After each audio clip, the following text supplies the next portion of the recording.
I need to tell you about the moment that split my life into a brutal before and after. The moment my mother stood up at my wedding reception, champagne glass trembling in her hand, and announced she was pregnant. The moment every head in that candlelit ballroom turned toward her with confused smiles, waiting for the punchline. The moment I watched her eyes flicker toward my husband, standing beside me in his crisp navy suit, his hand suddenly going cold in mine. The moment I realized the baby was his. But I'm getting ahead of myself.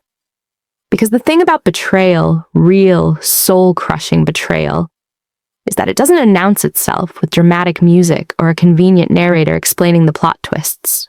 It creeps up on you through 1,000 tiny moments you didn't recognize as warnings until it's far too late. Until you're standing in your ivory lace dress, hand-stitched veil cascading down your back, while your entire world implodes in front of 200 witnesses who are still clapping because they don't understand what they've just heard. Let me take you back. Let me show you how I became the protagonist in a nightmare I didn't write.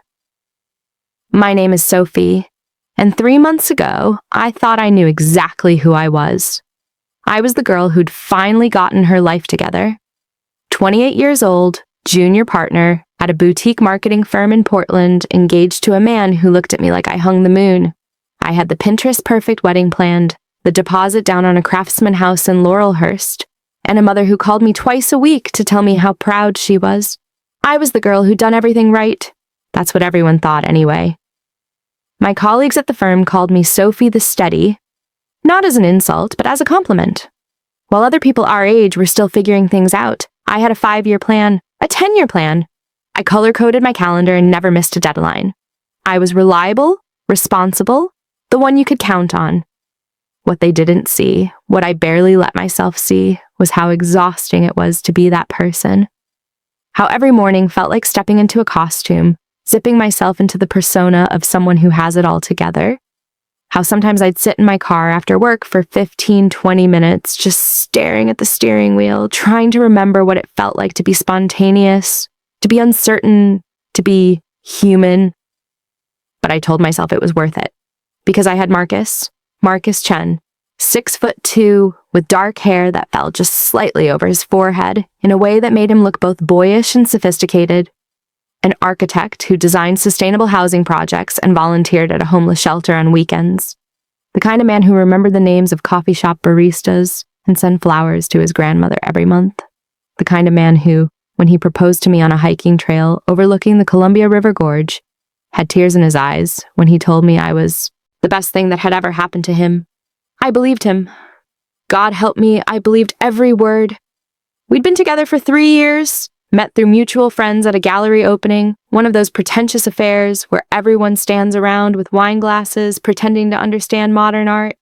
I was there for work, he was there because his firm had designed the building. We spent the entire evening in the corner, making up increasingly absurd interpretations of the paintings, trying not to laugh too loud.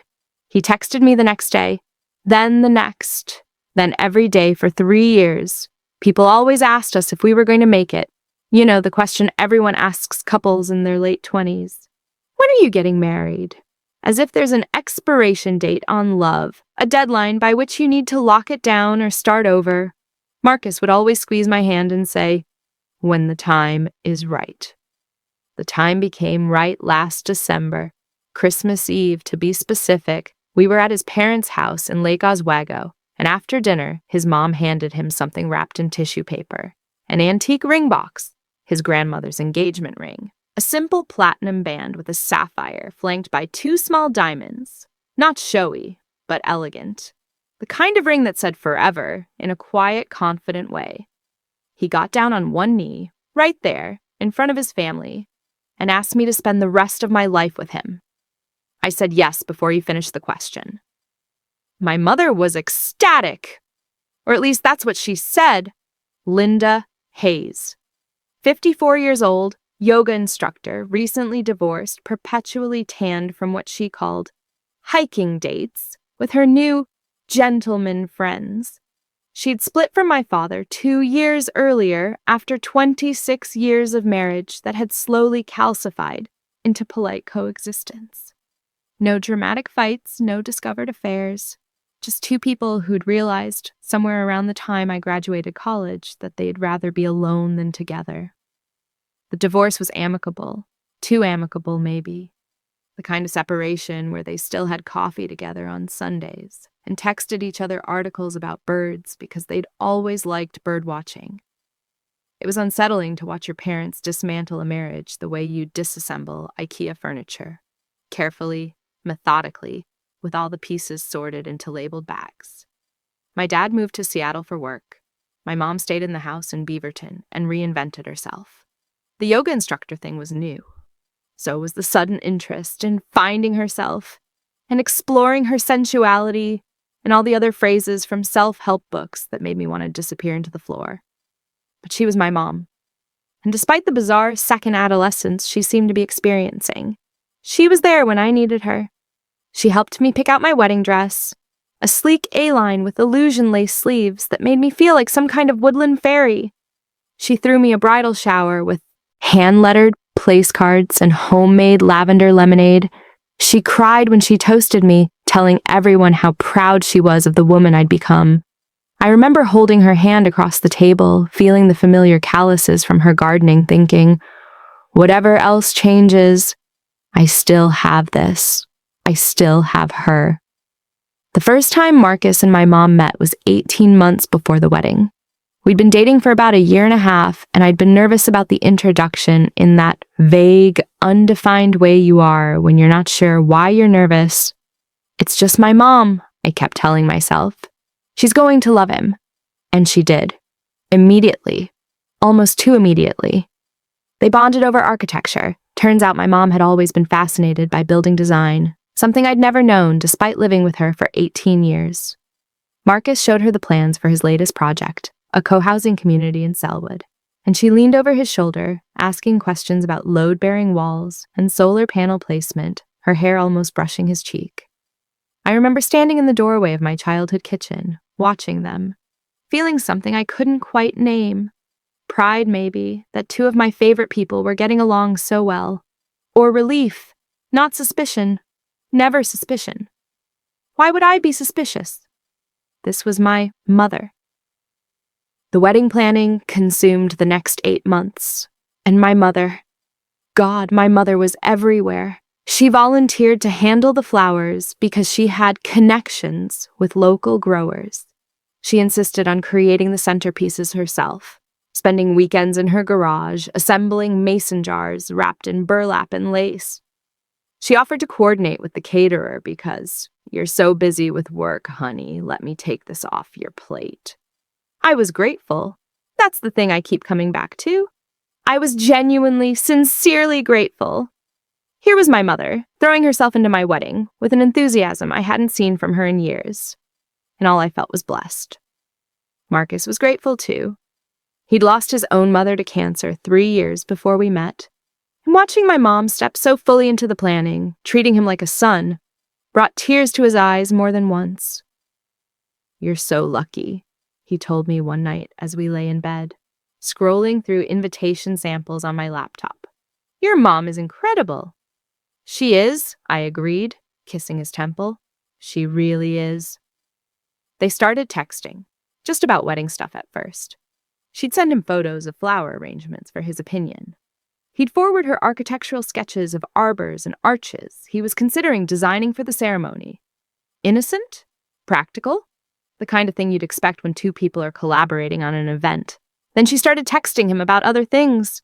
I know this because Marcus would laugh at his phone during dinner and say, "Your mom sent me a meme." Or he'd show me a message where she'd asked his opinion on a new yoga sequence she was developing, or shared an article about sustainable architecture she thought he'd find interesting. "She's cool," he'd say, smiling. "I can see where you get it from." I didn't get it from her. We were nothing alike. She was spontaneous where I was planned, effusive where I was measured, emotional where I was logical. But I didn't correct him. Because what kind of person gets jealous of their fiancé bonding with their mother? A person with better instincts than me, apparently. The texts became calls. My mom started phoning Marcus directly about wedding details instead of going through me. I didn't want to bother you at work, she'd explain when I asked why she hadn't just texted me. And Marcus said he had some free time. They had coffee, just the two of them. Wedding planning, my mom said. We're coordinating on the timeline for the ceremony. They had lunch. He wanted my opinion on that house you two are looking at, she told me. He's such a considerate man, asking for my input. They went to a nursery together to pick out plants for the venue, came back laughing about some inside joke involving a garden gnome that they never quite explained in a way that made sense. And I let it happen. I watched it happen with a smile on my face because they were happy. Because my mom seemed more alive than she had in years, and my fiancé was building a relationship with my mother that filled some void left by losing his own. And wasn't that beautiful? Wasn't that exactly what family was supposed to be? My best friend, Aisha, was the only one who said anything. We were at my final dress fitting when she broached it. I was standing on a platform in front of a three-way mirror watching the seamstress pin the hem when Aisha said casual as anything, "Don't you think your mom and Marcus are spending a lot of time together?" The seamstress paused, pins held between her lips. "They're planning the wedding," I said, not looking away from my reflection. "Right, but do they need to have dinner together 3 times a week to plan a wedding?" My stomach clenched. "It's not 3 times a week. Sophie." Aisha's reflection met mine in the mirror. "Last week, alone. Tuesday dinner at that new Thai place. Thursday coffee that turned into a 3-hour thing. Saturday they drove to Hood River to look at venues even though you'd already booked one. Hood River was for my mom's birthday. Marcus was being nice. Her birthday is in October. Early celebration. It's April." The seamstress cleared her throat uncomfortably and excused herself to get more pins. As soon as we were alone, I stepped down from the platform, the unfinished hem of my dress puddling around my feet. "What are you trying to say?" Aisha sighed. She was wearing her lawyer face, the one she used in depositions when she needed to tell clients things they didn't want to hear. "I'm saying I think you should pay attention. I'm saying the way they look at each other sometimes is what?" "Familiar. Too familiar," I laughed. Actually laughed, because the alternative was screaming. "They're family, Aisha. They're going to be family. Of course they're familiar." "That's not what I mean, and you know it. My mom is 54 years old. Marcus is 29. You're suggesting what exactly?" "I'm not suggesting anything. I'm observing, and I'm worried." "Well, don't be." I grabbed my regular clothes from the hook on the wall. "My mom has been through a divorce. She's lonely. She's latching onto Marcus because he's kind and patient and hot." I froze in the middle of pulling my sweater over my head. "Excuse me?" "Marcus is hot, Sophie. I know he's your fiancé and I'm supposed to pretend I don't notice, but your mom has eyes and she's been going through some kind of midlife awakening. And I think you need to stop." My voice came out harder than I intended. "Marcus loves me. My mom loves me. And whatever you think you're seeing, you're wrong." Aisha held up her hands in surrender. Okay. I'm sorry. Forget I said anything." But I couldn't forget. For the rest of that day, through the evening and into the night, her words circled my brain like vultures. Too familiar, the way they look at each other. I watched Marcus that night as we made dinner together in our apartment, the way he moved around the kitchen with easy confidence, humming along to the playlist I'd made, the way he smiled when he caught me staring. "What?" "Nothing," I said. "I love you." "I love you too." He crossed the kitchen and kissed my forehead, his hands warm on my shoulders. 3 more months and you'll be stuck with me forever." "Can't wait," I whispered against his chest. And I meant it. I meant it. 2 months before the wedding, my mom lost 15 pounds. She announced it proudly at Sunday brunch, wearing a new dress that was cut lower and tighter than anything I'd seen her wear before. "I wanted to look good in the photos," she explained, spinning so we could see the full effect. "Mother of the bride has to represent, right?" My dad, who'd driven down from Seattle for the brunch because we were still doing this weird, amicable family thing, raised his mimosa in salute. "You look great, Lynn." "Thanks, Tom." She smiled at him, but it was a distant smile. The smile you'd give an acquaintance, not someone you'd spent 26 years married to. Marcus, seated across from me, said, "You do look great, Linda. That color really suits you." The dress was emerald green, the same shade as the bridesmaid dresses I'd chosen. A coincidence, probably? Probably. 6 weeks before the wedding, I came home early from work. I'd felt sick all day. Nothing dramatic, just a persistent nausea and headache that made staring at my computer screen feel like torture. My boss sent me home at 2, and I drove through a light rain back to the apartment Marcus. And I shared in the Pearl District. His car was in the garage. Strange, because he should have been at a site visit in Gresham, but maybe the meeting had been canceled. Maybe he'd also come home sick. I let myself in quietly, already planning how we'd spend the afternoon. Soup on the couch, bad TV, maybe a nap tangled together under the throw blanket his grandmother had crocheted. I heard voices from the kitchen, Marcus's low rumble, and my mother's laugh. High and bright and nothing like the laugh I'd grown up hearing. This was different, younger, flirtatious. I stood in the hallway, my keys still in my hand, listening.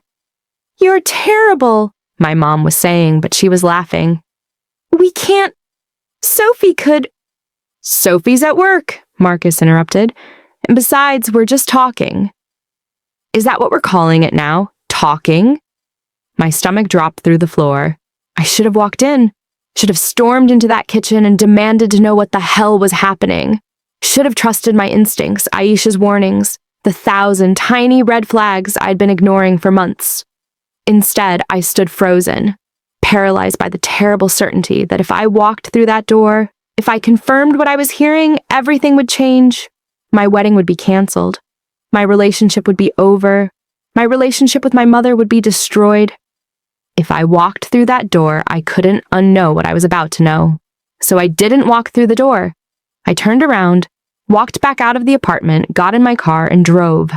Drove until the shaking in my hands subsided. Drove until I could breathe again. Drove until I'd convinced myself that I'd misunderstood. That they really were just talking about wedding plans. That my mom's laugh had sounded different because I was sick and paranoid and stressed about work.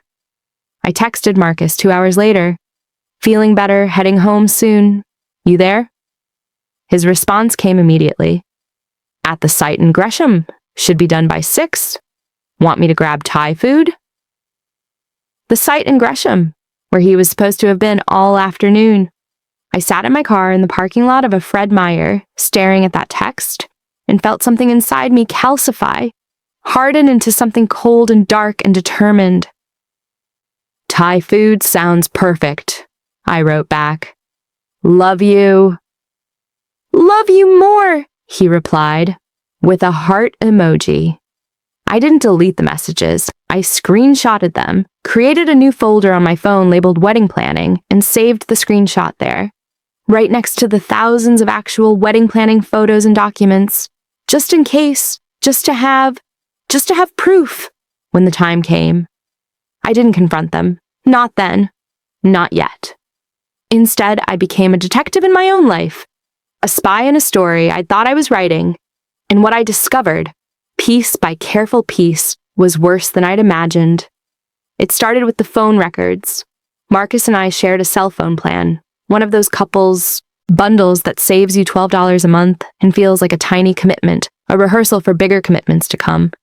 I'd never looked at the detailed billing before. Why would I? I trusted him. Funny how quickly trust becomes willful ignorance when you're desperate enough. I waited until Marcus was in the shower one evening, then logged into our account on my laptop, clicked through to the call logs, and there it was, laid out in neat columns of timestamps and phone numbers, a history of a relationship I hadn't known existed, calls to my mother's number, dozens of them, every day, sometimes multiple times a day, 3-minute calls, 10-minute calls, hour-long calls, calls at 7 in the morning and 11 at night, calls during his lunch break and my work hours and times when he'd said he was in meetings or at the gym or running errands. The texts were worse. Not the content, I couldn't see that. But the frequency, hundreds, literally hundreds per month.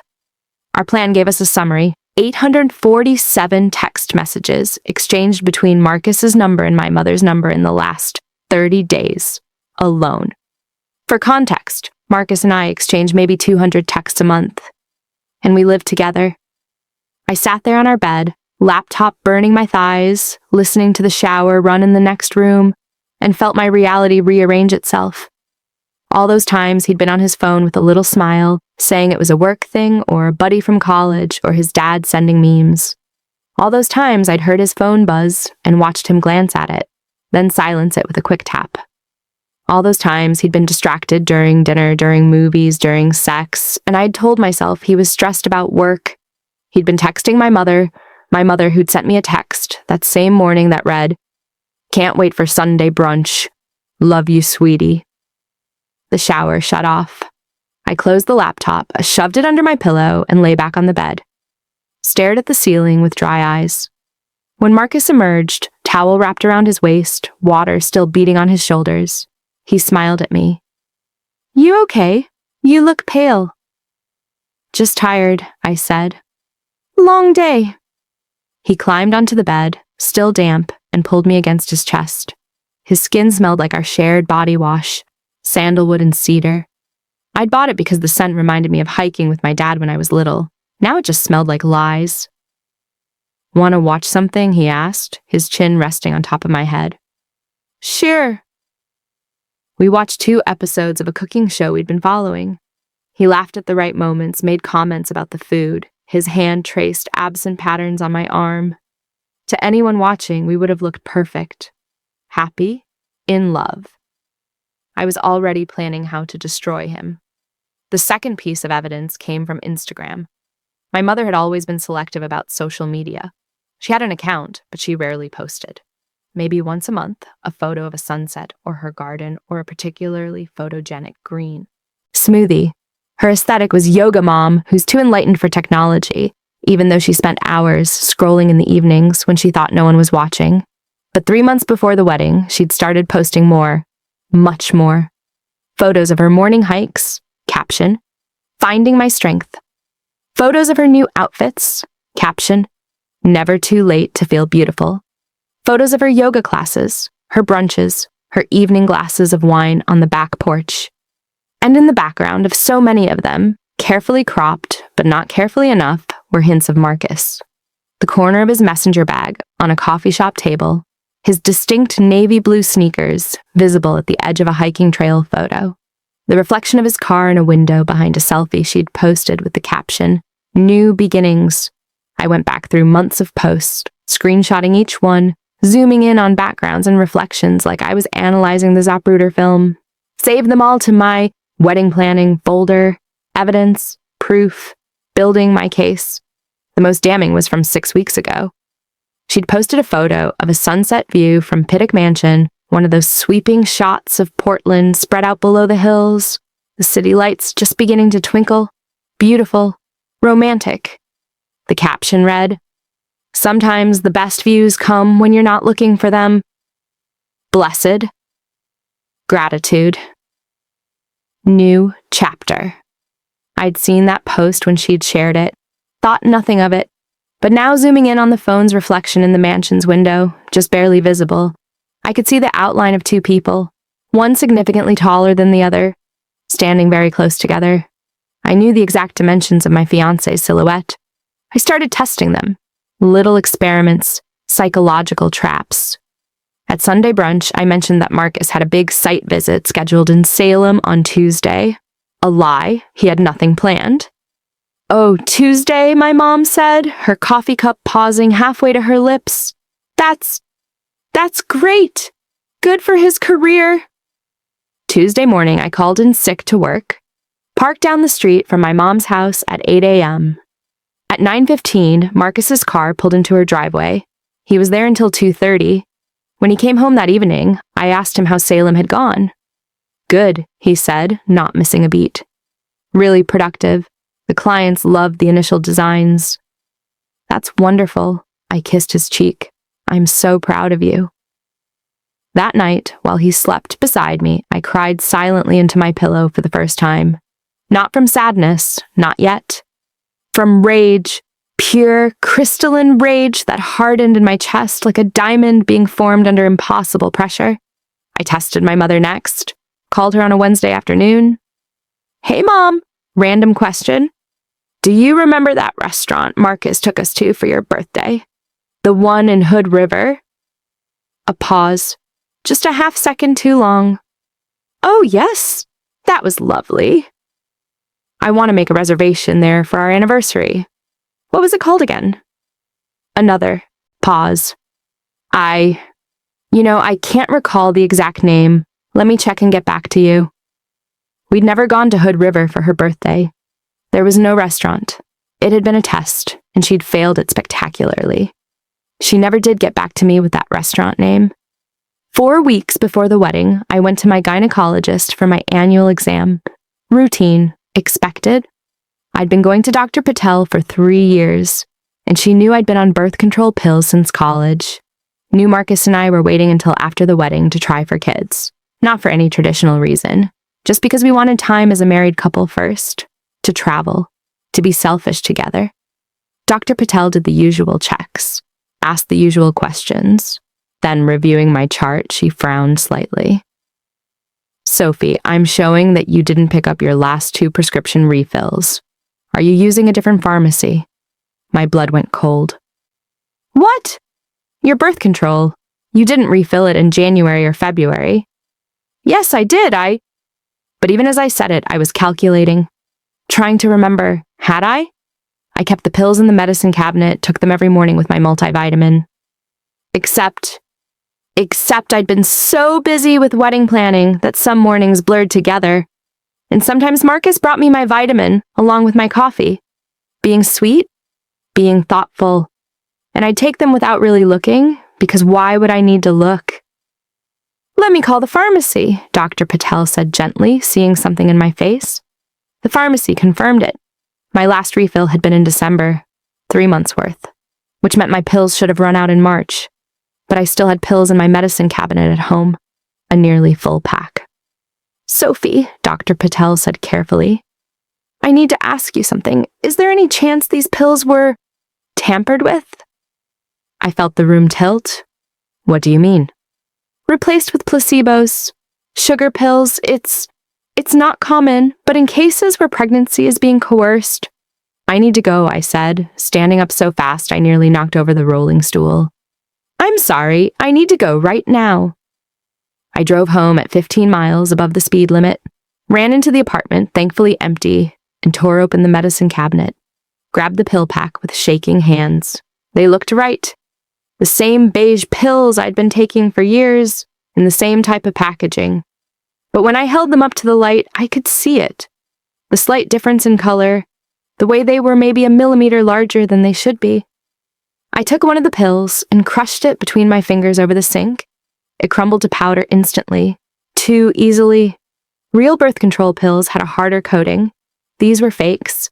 Someone had switched my birth control pills for sugar pills, and the only people who had access to our medicine cabinet who knew where I kept them, who would have both motive and opportunity. I braced myself against the sink, fighting the urge to vomit. They were trying to get me pregnant. Or no, wait. No. They were trying to get my mother pregnant. The realization hit me like ice water. My mother, who was going through a sexual awakening. My mother who'd lost 15 pounds and bought new clothes and started posting thirsty selfies. My mother, who was 54 years old, not too old to get pregnant, especially with modern medicine, but old enough that it would be risky, difficult, unlikely, unless she thought she was taking birth control pills. Unless she'd been taking mine. I'd read about this once in some psychology article about narcissism and control, reproductive coercion. It was usually men doing it to women, sabotaging birth control to trap them with an unwanted pregnancy. But there was no reason it couldn't go the other way. The question was, who was the primary architect? Was Marcus manipulating my mother, convincing her to take my pills? Or was my mother manipulating Marcus, stealing them herself? Or, and this was the thought that made my hands shake so hard I had to grip the counter, were they working together? Co-conspirators in whatever sick game this was? I needed to know. I needed proof. I needed to understand the full scope of what they'd done before I decided how to burn their world down. That night, I told Marcus I wanted to install a home security system. There have been break-ins in the building, I lied smoothly. The couple on the 4th floor had their place ransacked last week. I'd feel safer with cameras. Of course, he said immediately, pulling me into a hug. Whatever makes you feel secure, I'll look into systems tomorrow. Actually, I already researched some. There's one that's wireless, really easy to install. I ordered it. Should be here Friday. You work fast, he kissed my forehead. One of the many reasons I love you. The cameras arrived on schedule, small, discreet, battery-powered. I installed one in the living room, angled toward the front door, one in the hallway, and this one I hid inside a decorative book on the shelf across from our bedroom, facing the medicine cabinet. For insurance purposes, I told Marcus that evening, showing him the app on my phone that connected to the cameras. If anything happens, we'll have footage. Smart, he agreed. God, you think of everything. 3 days later, while I was at work, I got a motion alert on my phone. Someone was in the apartment. I opened the app, heart hammering. Watched the live feed from the bedroom camera. It was my mother. She was in our medicine cabinet. My mother, who didn't have a key to our apartment, who shouldn't have been there, was standing in our bathroom with the medicine cabinet open. I watched her take out my birth control pack, my fake birth control pack, which I'd left exactly where it had been. Watched her compare it to another pack she pulled from her purse. Watched her pop pills from my pack into her hand, then into her mouth, dry swallowing them with a grimace. Then she put my pack back, closed the medicine cabinet, and left. The entire interaction took 90 seconds. I sat in my office staring at my phone screen and felt something inside me go utterly still. Quiet. Cold. She'd taken 4 pills. 4. Which meant she wasn't taking them daily like I did. She was taking them in bunches, maybe believing that would make up for missed doses. Or maybe she didn't understand how birth control worked. Or maybe she was past the point of caring about proper dosage because she was desperate. Because she was sleeping with my fiancé and didn't want to get pregnant. Or, the darker thought, because she did want to get pregnant but needed plausible deniability. But I was on birth control. I don't understand how this happened. I forwarded the video to myself via 3 different methods, saved it to the cloud, saved it to an external hard drive I kept in my car, saved it to my work laptop. Then I went back to my spreadsheet and pretended to work while my entire world crystallized into perfect, terrible clarity. That evening, I downloaded a location tracking app, one of those find my friends things that couples use when they're being cute about knowing where each other are. I suggested it to Marcus over dinner. Just for safety, I said, stirring my pasta with studied casualness. With the wedding coming up and both of us being so busy, it would be nice to know where you are if something comes up. Sure, he said easily. Too easily. Makes sense.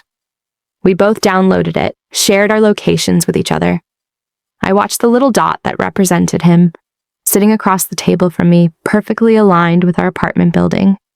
2 days later, when he said he had an evening site visit in Hillsborough, I watched his dot drive straight to my mother's house in Beaverton. Watched it stay there for 3 hours. Watched it finally return to our apartment at 11 p.m. How was Hillsborough? I asked when he climbed into bed. Exhausting, he said, and he did look tired. But productive. I'm glad. I kissed him. Tasted my mother's wine on his breath. She always drank this specific Oregon Pinot Noir, slightly sweet, that left a distinctive aftertaste. He fell asleep within minutes. I lay awake until 3 a.m. planning. 3 weeks before the wedding, I had lunch with Aisha. We met at a Vietnamese restaurant in the Pearl, the kind of place with mismatched furniture, an incredible pho, and almost no chance of running into anyone we knew. I waited until we'd ordered, until the spring rolls had arrived, and Aisha was reaching for the peanut sauce, before I said it. You were right. Her hand froze halfway to her plate. What? About Marcus and my mom. You were right. I expected shock, horror, a dramatic gasp. Instead, Aisha just closed her eyes briefly and said, "Fuck! Sophie, I'm so sorry." I have proof. I pulled out my phone, turned it so she could see the screen, showed her the call logs, the location data, the video of my mom in our apartment, showed her everything except the switched birth control pills. That felt too personal, too violating to share, even with my best friend. Aisha watched it all in silence. When I finished, she pushed her plate away, no longer hungry. "You're calling off the wedding?" "No." "Sophie, I'm not calling off the wedding." She stared at me. "You cannot be serious." "I'm completely serious." I picked up a spring roll, bit into it. It tasted like nothing. "The invitations are sent, the deposits are paid, 200 people have bought plane tickets and booked hotels, and I am not—" My voice cracked slightly. I paused, steadied myself. "I am not going to be the girl whose fiancé left her for her mother. I'm not going to be that story." "So what? You're just going to marry him anyway?" "I'm going to let him think I'm going to marry him." I met her eyes. "And then, at the wedding, I'm going to make sure everyone knows exactly what he is. What they both are." Aisha leaned back in her chair, studying me. "That's crazy, vindictive, cruel." "I was going to say risky. If you wait until the wedding, you're going to humiliate yourself too." "I'm already humiliated," I said quietly. "The question is whether anyone else knows it yet, and I'd rather control the narrative than have them control it. If I call off the wedding now, they'll spin this somehow. They'll make it about my insecurity or my coldness or, I don't know, something that makes them the victims. But if I wait until we're all there, until there are 200 witnesses, they can't lie their way out of it," Aisha finished. "Exactly. This could blow up in your face. It's going to blow up in someone's face. I'm just making sure it's not mine." Aisha was quiet for a long moment, then she reached across the table and took my hand. "Okay, what do you need me to do?" And that's when I knew I'd made the right choice, because Aisha didn't try to talk me out of it, didn't tell me I was being irrational or that revenge wouldn't make me feel better. She just asked how she could help. "I need you to be my maid of honor," I said, "and I need you to trust me when things get weird." "Things are already weird. Weirder. Done." She squeezed my hand. "Whatever you need.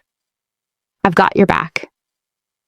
The final 3 weeks before the wedding passed in a blur of calculated normalcy. I smiled at dress fittings, confirmed final head counts with the caterer, wrote out place cards in my neatest calligraphy, had sex with Marcus when he initiated it, biting my lip to keep from screaming, though not from pleasure. Attended my bridal shower and opened gifts while my mother sat in the place of honor, beaming, her hand resting on her stomach in a gesture that seemed newly frequent. I played the part of the happy bride perfectly, because I'd been playing parts my whole life, hadn't I? Sophie the steady, Sophie the reliable, Sophie the girl who has it all together. What was one more role? But privately, I planned. I gathered evidence. I documented everything. And I made one crucial decision. I wasn't going to confront them before the wedding. No dramatic showdowns in parking lots, no tearful kitchen table revelations. I was going to let them believe they'd gotten away with it. Let them think I was oblivious, trusting, too focused on flower arrangements and seating charts to notice what was happening under my nose. Let them feel safe right up until the moment I pulled the rug out from under them. I did have one moment of weakness. 10 days before the wedding, lying in bed next to Marcus, I almost broke. "Do you love me?" I asked into the darkness. He rolled over, pulled me close. "Of course I do. Sophie, you're my whole world." "If something happened, if I found out something about you, would you want me to give you a chance to explain?" A pause, just a heartbeat. But in that pause, I felt him calculating, weighing his answer. "What would you find out?" he finally asked, keeping his voice light, playful, almost. "Nothing specific, I'm scared. About marriage. About promising forever when people change and relationships end and, hey." He tilted my chin up, kissed me softly. "We're not your parents, okay? We're different. What we have is real. It's forever. Promise?" Promise." He fell asleep holding me, his breathing eventually evening out into the steady rhythm of dreams. I lay there until dawn, eyes wide open, memorizing the weight of his arm across my waist, the sound of his heartbeat against my spine, the particular warmth of his body. Not because I loved him, but because I wanted to remember exactly how it felt to be held by someone you're about to destroy. The wedding day arrived with perfect weather. September in Portland, sunny, 72 degrees, the kind of late summer day that feels like a gift. The venue was a restored barn in Canby, all exposed beams and string lights and mason jar chandeliers. Exactly what I'd envisioned when I'd started planning this day 14 months ago, back when I'd thought I knew what my marriage would look like, back when I'd thought I knew who I was marrying. I got ready in the bridal suite with Aisha and my 3 other bridesmaids, college friends who'd flown in from across the country, who had no idea they were about to witness a detonation. We drank champagne and did our makeup, and they told me I'd never looked more beautiful, and maybe I hadn't. Stress had carved my cheekbones sharp. Adrenaline had added a flush to my skin. My dress fit perfectly, the illusion lace sleeves delicate against my arms. I looked like a bride from a magazine, a fairy tale. My mother came in to help me with my veil. She was wearing a sophisticated champagne-colored dress, not too flashy, appropriately mother of the bride, but cut in a way that showed off her new, thinner figure. Her hair was swept up in an elegant chignon. She looked beautiful. She looked happy. She looked like someone who'd been sleeping with my fiancé for months and thought she'd gotten away with it. "Oh, honey," she breathed when she saw me in the full ensemble. "You're stunning." "Thanks, Mom." I let her fuss with the veil, pinning it securely to my hair. Let her hug me, her jasmine perfume overwhelming in the small space. Let her whisper, "I'm so proud of you," into my ear. "I love you, Mom," I said, and meant it somehow, because that was the worst part of all of this. I still loved her, even knowing what I knew, even planning what I was planning. She was still my mother, the woman who'd bandaged my skinned knees and taught me to braid my hair and stayed up all night when I had the flu in 7th grade. Love doesn't just evaporate, even when it should. It just curdles into something bitter and complex. The ceremony itself was beautiful. I'll give them that. The setting sun cast golden light through the barn's high windows. The flowers, all my mother's handiwork, were genuinely gorgeous, cascading arrangements of dahlias and roses and greenery. The string quartet played Bach's Air on G-string as I walked down the aisle on my father's arm. And Marcus, waiting for me at the altar, looked like he was about to cry. Maybe he was genuinely moved. Maybe he felt guilty. Maybe he was thinking about my mother, sitting in the 2nd row in her champagne dress, watching us. I didn't know. Didn't care anymore. I said my vows, promised to love him in sickness and health for richer or poorer, till death do us part. Lies, of course, but beautiful lies, the kind that make people cry happy tears. He said his vows, promised the same. Also lies, but he didn't know I knew that yet. The officiant, one of Marcus's architecture professor friends, pronounced us husband and wife. Marcus kissed me, and the crowd erupted in applause, and for a moment, just a moment, I let myself imagine what this would have felt like if it were real. If the man kissing me actually loved me, if my mother was sitting in that pew, beaming with genuine pride instead of whatever complicated emotion she was probably feeling. Then the moment passed. We walked back down the aisle as husband and wife, and I smiled so hard my face hurt. Showtime. The reception was in a restored Victorian house adjacent to the barn. Cocktail hour first. Past appetizers, signature drinks, guests mingling on the wraparound porch and in the manicured gardens. Marcus and I did our photos, standing close and smiling and kissing on command. The photographer told us we were so natural together. I thanked her and thought, that's because I've been acting for months. Dinner was served at 7, long wooden tables with those perfect flower arrangements, candles and glass hurricanes, a menu I'd agonized over for weeks. Guests found their seats according to the calligraphed place cards. Marcus and I sat at the head table, flanked by our wedding parties. My mother was seated at a table with my father and some family friends. Close, enough to see us clearly, far enough that she couldn't whisper to Marcus during dinner. I'd planned that too. The meal passed in a blur. I barely tasted any of it. Duck breast and roasted vegetables and some kind of berry tart. People kept coming up to congratulate us. Such a beautiful ceremony! You two are perfect together. I can't believe our little Sophie is married. I thanked them all, squeezed Marcus's hand when appropriate, laughed at his jokes, played the role. Then came the toasts. My father went first. Stood up with his champagne glass, cleared his throat, told a story about teaching me to ride a bike and how he'd known even then that I was unstoppable.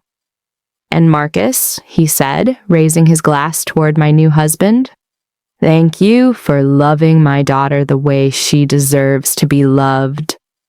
Welcome to the family. Everyone clinked glasses. I sipped champagne that tasted like regret. Aisha went next. Her toast was careful, I noticed. She talked about our friendship, about how she'd watched me grow into the woman I was today, about how she'd always support me, no matter what. Emphasis on those last two words. She met my eyes as she said it, a silent message. I'm here, when you need me. A few more toasts. Marcus's brother, his best friend, a cousin who told an embarrassing story from our engagement party. All lovely, all appropriate. The kind of toast you'd expect at a wedding like this. Then my mother stood up. The room quieted. All eyes turned to her. She looked radiant in the candlelight, her champagne glass trembling slightly in her hand. I watched her take a breath, center herself. Watched her eyes flicker to Marcus, then back to the crowd. I'm not usually one for speeches, she began, her voice carrying across the room. But tonight feels too special not to say something. My grip tightened on Marcus's hand. He didn't notice. He was watching my mother with an expression I'd seen before but never understood until now. Softness, affection, longing. Sophie is my miracle, my mother continued. My only child, the light of my life. Watching her grow into the incredible woman she is today has been my greatest joy. She paused, dabbing at her eyes with a napkin. And Marcus, you've been such a gift to our family. The way you've embraced us, the way you've made Sophie so happy. I'm so grateful. People around the room murmured approval. Aw, so sweet. But I have to confess something, my mother said, and my entire body went rigid. I've been keeping a secret, and tonight feels like the right time to share it. Here it comes, I thought. Here's where she announces it. Where she ruins my wedding to my face and thinks I'll just, what? Forgive her? Understand? Celebrate that my mother is pregnant with my husband's child? She paused, took a breath, smiled at the room. I'm going to be a grandmother. The room erupted. Gasps of delight, applause, people turning to me with wide smiles, mouthing, congratulations! Wait, what? Not yet, my mother laughed, holding up a hand. Not yet, but soon, I hope. And I just want Sophie and Marcus to know that when that day comes, I'm going to be the most devoted grandmother in the world. Your children will be so, so loved. More applause, people raising their glasses. Marcus laughing beside me, his hand squeezing mine, totally relaxed, totally unsuspecting. That's when I realized she wasn't going to announce it. She'd chickened out. Or maybe she'd never planned to announce it at all. Maybe that had just been my paranoid fear, my assumption that they were bold enough to go public at my wedding. But as my mother sat back down, still glowing, still smiling, I saw her hand move to her stomach, rest there, just for a moment, and I knew she was pregnant, with my husband's baby, and she thought she was going to get away with it by never telling anyone the truth.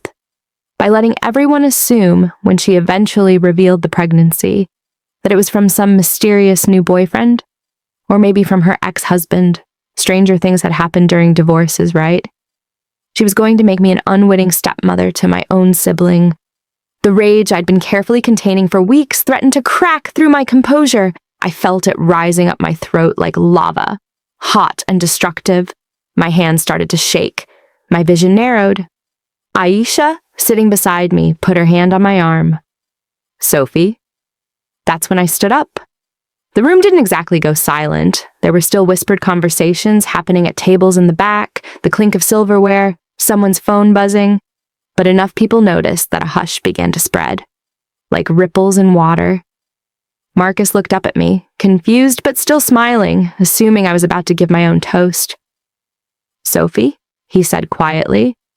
"What are you—" "I'd like to say something too," I announced, and my voice came out steadier than I'd expected.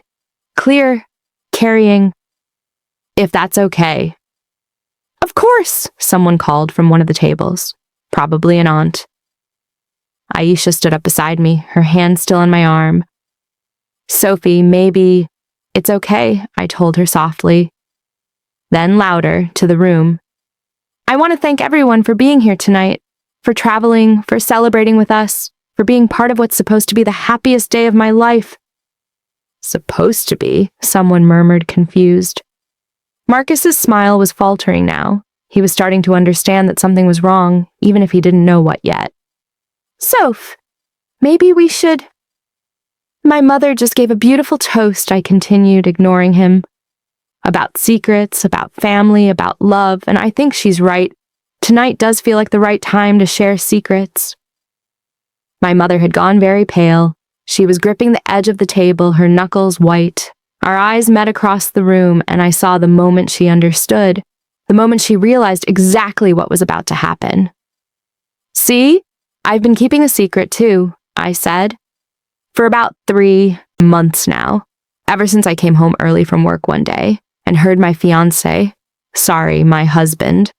I gestured to Marcus, who was now standing beside me, his face a mask of dawning horror. "Having a very interesting conversation with my mother in our kitchen." The room had gone completely silent now. Even the waitstaff had stopped moving.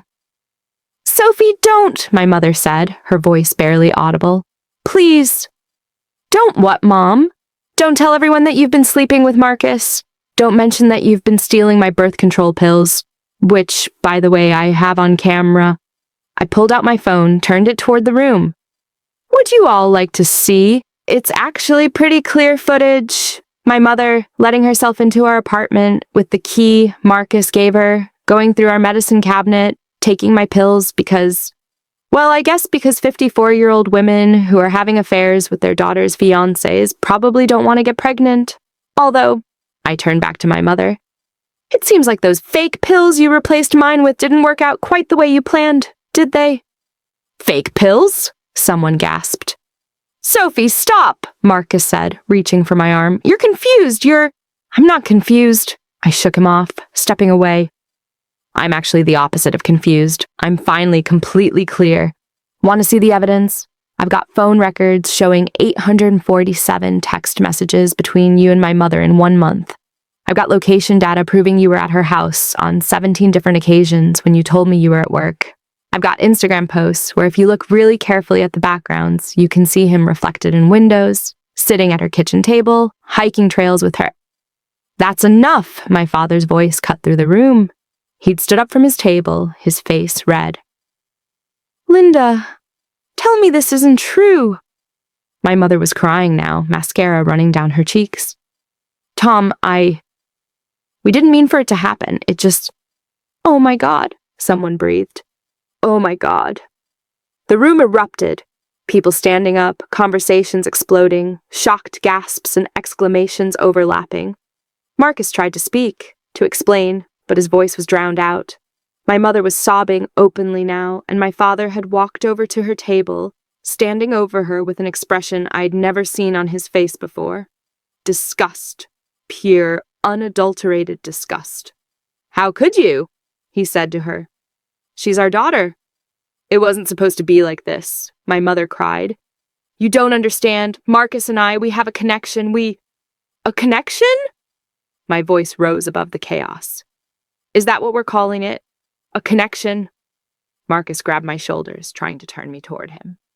"Sophie, please let me explain. It started out innocent. We were just friends, and then things got complicated, and—" "Complicated," I repeated, laughing bitterly.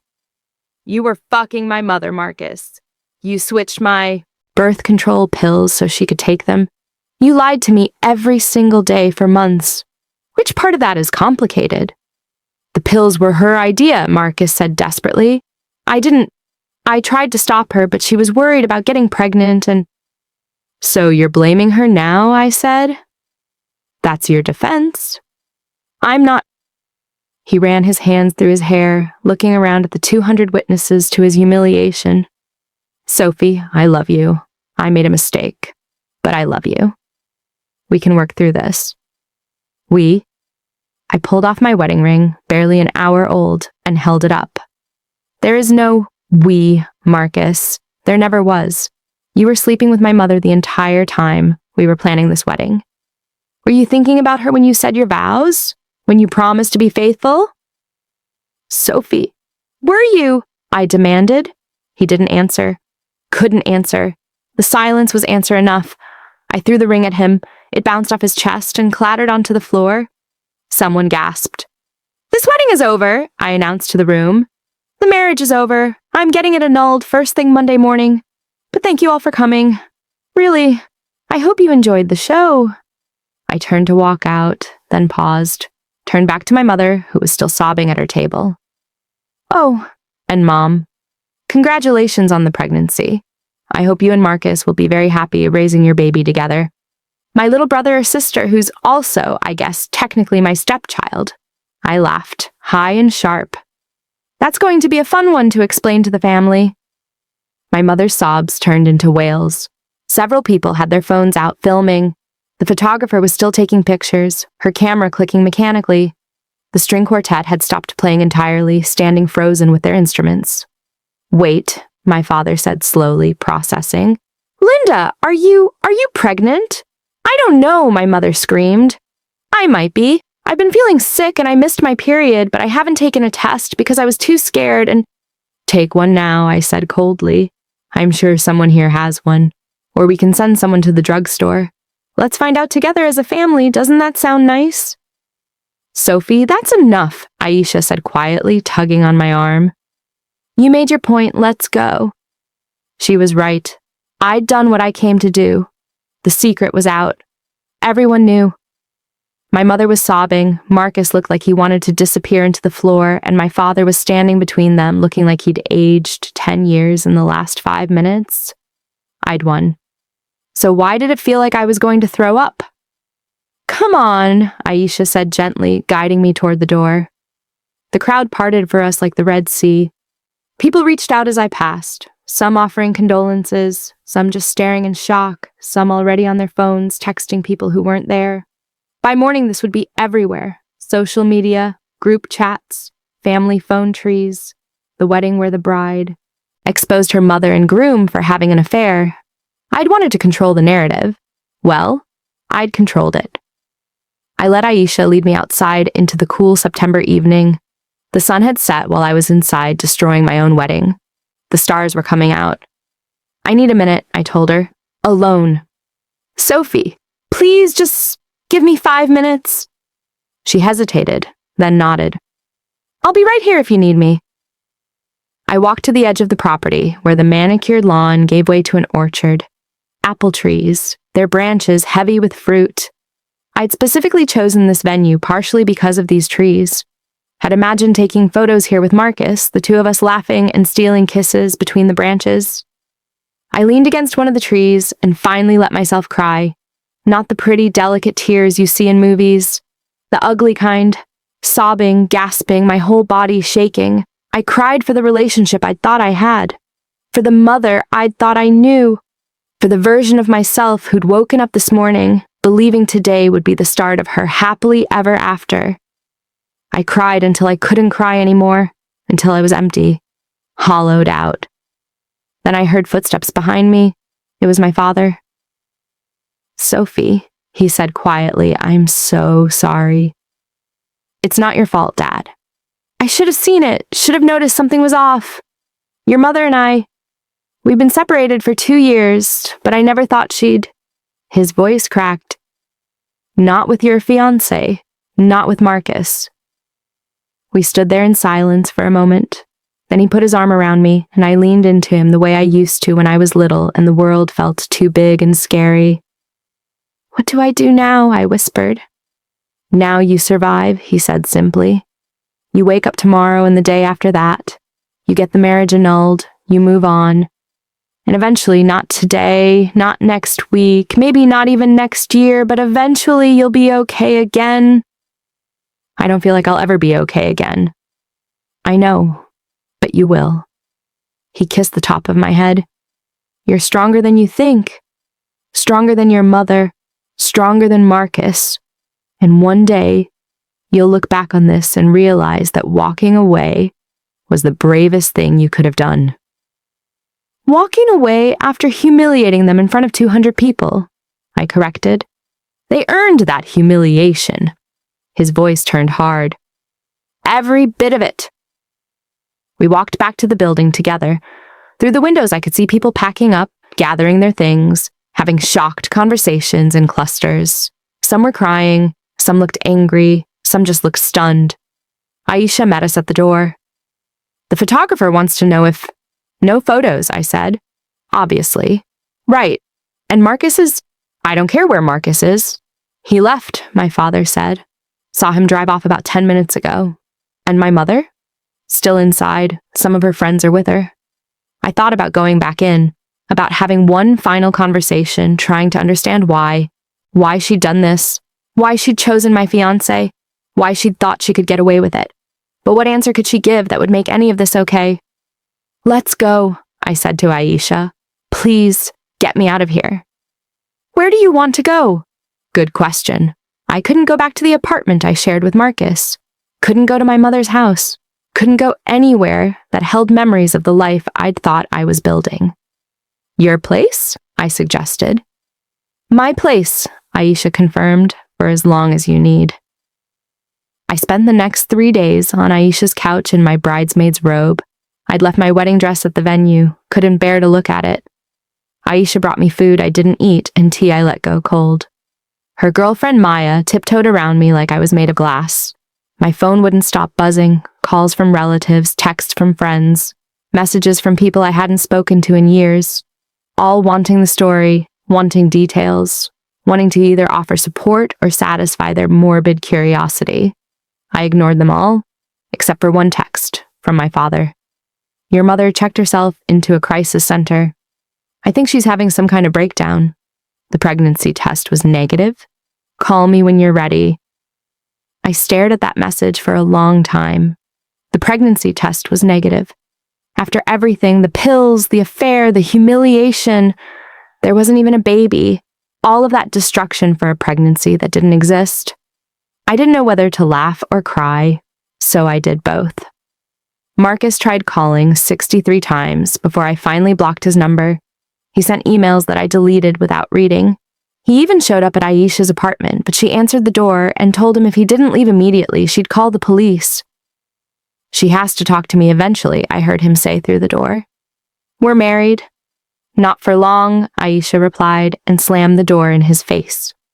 On day 4, I finally got up, showered, put on real clothes, looked at myself in Aisha's bathroom mirror and barely recognized the woman staring back. My eyes were hollow, my skin was pale, I looked like I'd aged 5 years in less than a week. I need a lawyer, I told Aisha. For the annulment. I'll make some calls, she said immediately. And I need to find a new apartment. You can stay here as long as... I know, but I need my own space. I need to start over. She hugged me. Okay, we'll figure it out. The annulment went through with surprising speed. Turned out fraud was good grounds for ending a marriage, and replacing your bride's birth control pills with sugar pills definitely qualified as fraud. Marcus didn't contest it, didn't fight, just signed the papers and disappeared. I heard through mutual friends that he'd moved back to California, where he was from originally, started over somewhere where no one knew him as that guy who slept with his wife's mother. My mother I didn't hear from at all, not directly, but my father kept me updated. She'd spent 2 weeks in the crisis center, then moved in with her sister in Eugene. She'd quit her yoga instructor job, deleted all her social media, essentially vanished from public life. She wants to talk to you, my father told me over coffee one morning, 3 months after the wedding. says she has things she needs to say. I don't want to hear them. I understand. But for what it's worth, I think she's genuinely destroyed by what she did. I think she's finally processing how badly she hurt you. Good, I said coldly. She should be destroyed. She destroyed me. You're not destroyed, my father said gently. You're healing. There's a difference. Maybe he was right. I'd found a new apartment in the Alberta Arts District, a studio with exposed brick and big windows that let in ridiculous amounts of light. I'd thrown out everything that reminded me of Marcus, got a new job at a different marketing firm where no one knew my story, started seeing a therapist twice a week, started, slowly, to rebuild. It's been a year now, 1 full year since the wedding that wasn't. Since I stood up in front of 200 people and blew up my own life to expose the truth. People ask me sometimes if I regret it, if I wish I'd handled it differently, confronted them privately, called off the wedding beforehand, let them get away with it rather than creating such a public spectacle. The answer is no, because here's what I learned that day. Standing at my wedding reception with proof of my mother's betrayal literally in my pocket, silence protects the wrong people. Keeping secrets, maintaining appearances, being Sophie the steady who never makes waves, that only benefits the people who are hurting you. I wasn't going to protect them. I wasn't going to make their betrayal easier by absorbing the pain quietly and letting them control the story.